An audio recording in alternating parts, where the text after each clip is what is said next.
안녕하세요. 직장인 투자자 A입니다. 지난 영상에서 반도체 8대 공정 중 제일 앞 세 공정인 웨이퍼 제조, 산화, 노광 공정을 살펴보았습니다. 많은 분들이 도움이 되었다고 말씀해주신 것을 보고 이 편도 제작하게 되었습니다.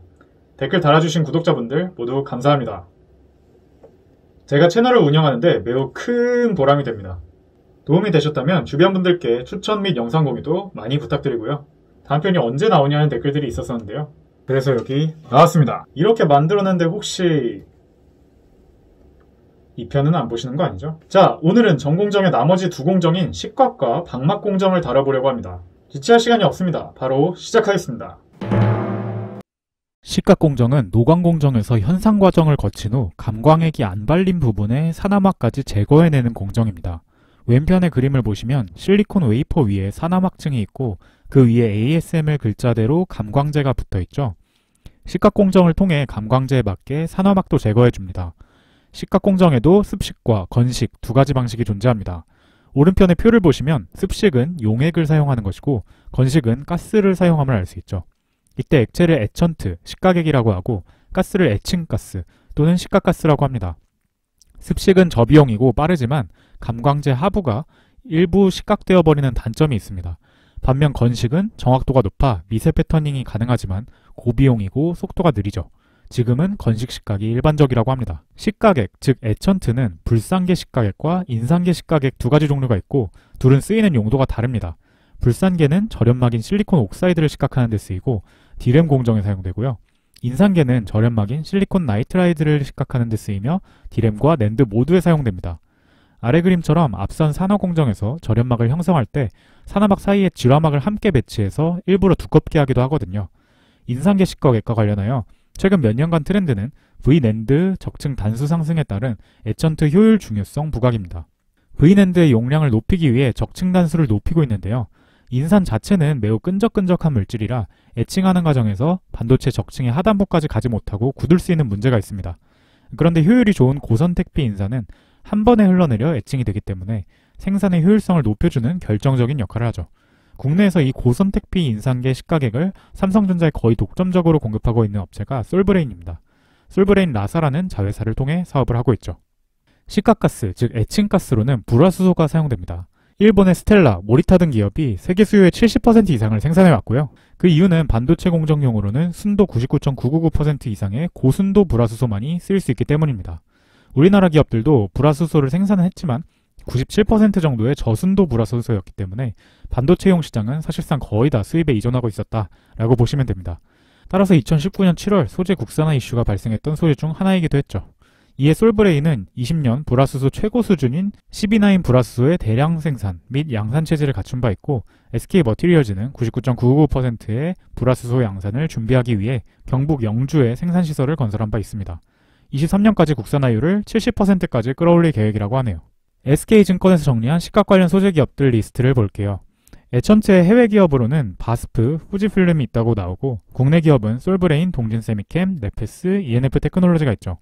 에칭가스는 나오진 않았지만 앞서 말씀드린 것처럼 대부분 일본 기업인데 최근 국산화가 진행되고 있고 선두는 솔브레인과 SK머티리얼즈입니다. 다음으로 PR 스트립은 말 그대로 감광제를 벗겨내는 과정인데 산소를 이용해 산화시키는 방식으로 감광제를 제거하기 때문에 애싱이라고도 불립니다. 이때 쓰이는 소재가 PR 스트리퍼인데 다우케미칼, 바스프 등이 선두 기업이지만 국내 여러 기업들이 국산화를 많이 한 상황입니다. 석영유리인, 쿼츠, 그리고 실리콘은 주로 건식 식각에서 웨이퍼를 보호하고 이동시키는 용기 용도로 쓰입니다. 쿼츠로는 원이 QNC가 유명합니다. 최근에는 쿼츠나 실리콘 대신 식각 과정에서 내플라즈마성이 더 뛰어난 SiC, 즉 실리콘 카바이드가 주목을 받고 있습니다. 그림과 같이 링 형태로 식각 장비 안에 부품으로 쓰이며 식각 과정 중에 웨이퍼를 흔들리지 않게 잡아두는 역할을 합니다. TCK, 하나머티리얼즈가 SiC 링 사업을 영위하고 있는데 TCK는 이 SiC 링 세계 시장 점유율 80%로 1위를 차지하고 있습니다. 식각 장비를 애처라고 합니다. 이 시장에서는 미국의 램 리서치 등이 주도하고 있다고 보시면 되겠습니다. 애셔는 아까 말씀드린 PR 스트립, 즉 감광제를 제거하는 장비고요. 한국의 PSK가 애셔 시장 글로벌 1위로 약 50%를 차지하고 있습니다. 세정 장비는 램 리서치나 일본 기업들이 주를 이루고요. 한국에는 세메스가 사업을 영위하고 있다고 합니다. 자, 여태까지 일어났던 일들을 한번 쭉 정리해 볼게요. 앞서 노광 공정에서 감광액을 바르고 빛을 쐬어주는 현상 단계를 거쳐서 감광액의 일부만 남았습니다. 그리고 식각 공정에서 감광제가 발리지 않은 부분은 사나마까지 깎아냈고요. 애싱 공정으로 발려있던 감광제들을 제거했습니다. 이게 앞에 식각과 애싱까지의 단계였고요. 이제 사나막이 없는 부분에 이온을 주입하는 이온 임플란테이션 공정을 진행합니다. 이온을 왜 넣느냐? 반도체는 평소에 화학적으로 안정적인 상태이기 때문에 무도체 상태입니다. 여기 이온 상태의 불순물을 주입해주면 전압이 가해질 때 전도성을 띠게 되죠. 이때 넣어주는 불순물을 도펀트라고 합니다. 이온 주입 공정을 좀 더 자세히 나눠보면 이온을 총으로 쏘듯이 웨이퍼에 주입하는 이온 주입 과정이 있고요. 그 다음으로는 어닐링 과정이 있습니다. 이온 주입된 웨이퍼가 전도성을 가지려면 도펀트가 실리콘 원자가 있던 자리에 올바르게 치환되어 들어가야 합니다. 올바른 위치에 있도록 바로잡아주는 작업을 해야 되는 것이죠. 또 파괴된 격자 구조를 올바르게 복원하는 역할도 합니다. 맨 오른쪽 그림처럼 어닐링 방식에는 두 가지가 있는데 하나는 노말 열 처리 방식이고 하나는 RTA, 즉 급속 고온 어닐링 방식입니다. 어닐링을 하기 위해선 열을 가해줘야 되는데 노말 열 처리 방식의 경우 상온에서 서서히 고온으로 높였다 다시 상온으로 천천히 또는 빠르게 냉각시켜줍니다. 고온에서 도펀트가 목표보다 더 많이 의도하지 않은 곳으로 확산될 수 있기 때문에 빠르게 가열하고 빠르게 냉각하는 RTA 방식이 선호됩니다. 한편 어닐링 기술의 주요 포인트 중 하나는 웨이퍼의 중심부에 열이 더 많이 가해지고 가장자리는 열이 덜 가해지는 불균형을 얼마나 잘 방지하느냐라고 하네요. 마지막으로 앞선 공정들이 제대로 수행되는지 검사 과정을 거칩니다. 참고로 과거엔 이온 주입 공정 대신 열 확산 방식을 썼습니다. 영어로는 thermal diffusion이라고 합니다. 웨이퍼가 있는 곳에 도펀트가 혼합된 가스를 주입하고 높은 온도로 가열함으로써 반도체 내부로 확산되게 하는 방식이었죠. 가격이 저렴하나 도펀트 주입량 컨트롤이 어렵고 높은 공정 온도가 필요하다는 단점 때문에 현재는 이온 주입 공정으로 대체된 것입니다. 자, 이온을 쏴주는 이온 임플란터 장비는 대부분 미국에서 만들고 있고요. 아까 말씀드린 어닐링에 쓰이는 열처리 장비 역시 해외 기업들이 주류이지만 국내에는 AP 시스템, 원익 IPS 등도 해당 사업을 영위하고 있습니다. 이온 주입이 끝났으면 그 위에 절연막 용도로 방막을 살짝 씌워주는데요. 단순한 기계 가공으로는 실현 불가능한 10마이크로미터 이하의 얇은 막을 씌워서 회로와 회로 간 물리적 간섭이나 전기적 간섭이 없도록 하는 과정입니다. 사실 방막 공정은 이 단계에서만 쓰이는 것은 아닙니다.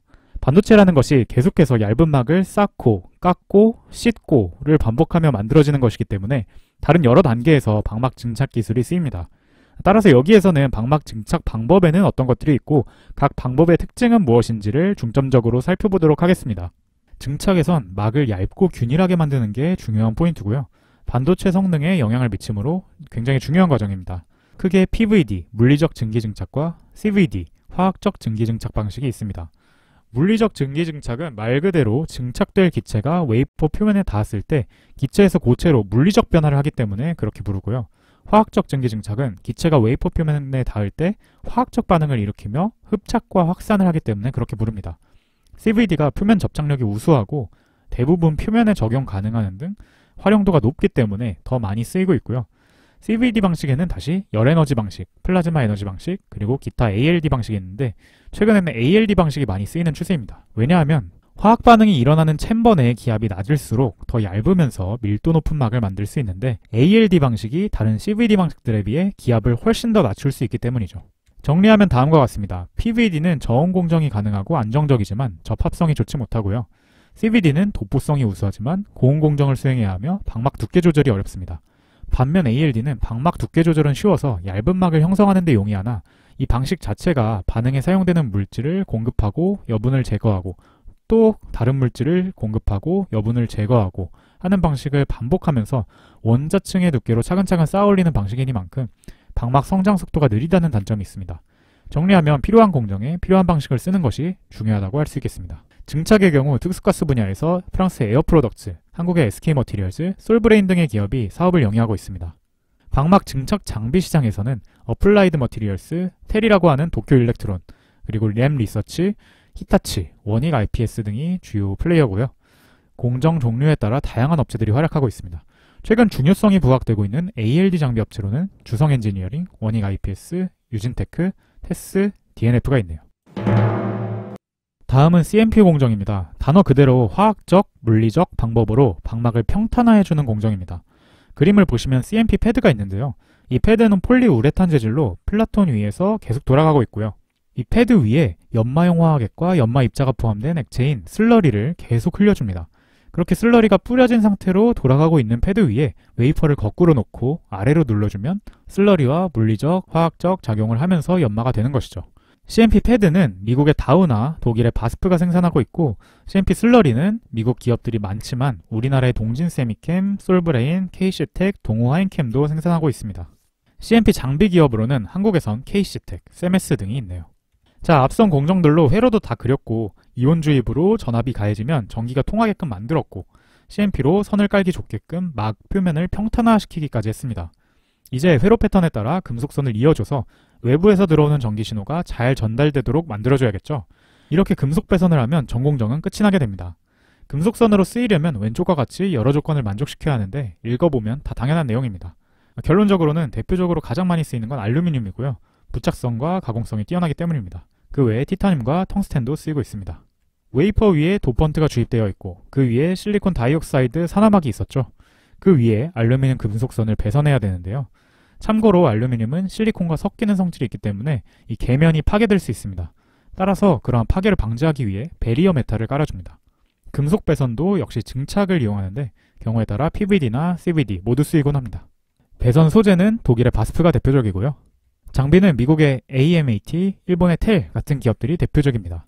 금속 배선 이후 세정하는 장비 시장에서도 램 리서치, DNS 같은 미국, 일본 기업들이 대표적이라고 보시면 되겠습니다.